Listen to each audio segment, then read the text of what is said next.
ಬೌದ್ಧ ಚೈತ್ಯಾಲಯ. ಇದೊಂದು ಏಕೈಕ ದಕ್ಷಿಣ ಭಾರತದಲ್ಲಿ ಇದುವರೆಗೆ ದೊರೆತಿರುವ ಚೈತ್ಯಾಲಯ.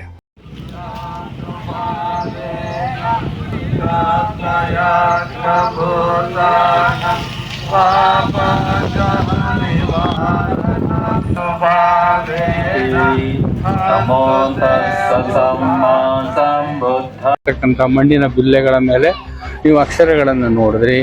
ಆ ಅಕ್ಷರಗಳ ಆಧಾರದ ಮೇಲೆ, ಲಿಪಿಯ ಆಧಾರದ ಮೇಲೆ ನಾವು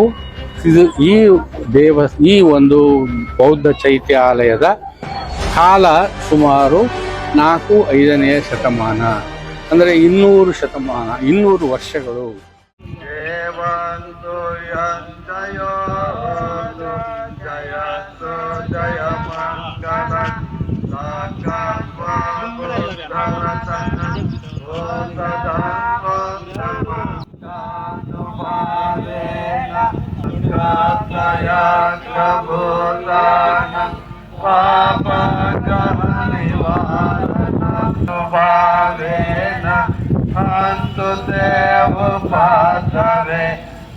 ಇನ್ನೂರು ವರ್ಷ ಅಂದ್ರೆ ಇಲ್ಲ, ಒಂದು 8 ತಲೆಮಾರುಗಳಷ್ಟು ಕಾಲ ಭಿಕ್ಷುಗಳು, ಬೌದ್ಧರು ವಾಸ ಮಾಡಿ ಕ್ರಮೇಣವಾಗಿ 7ನೇ ಶತಮಾನದ ಹೊತ್ತಿಗೆ ಈ ಒಂದು ಚೈತ್ಯಾಲಯ ನಶಿಸಿ ಹೋಯಿತು.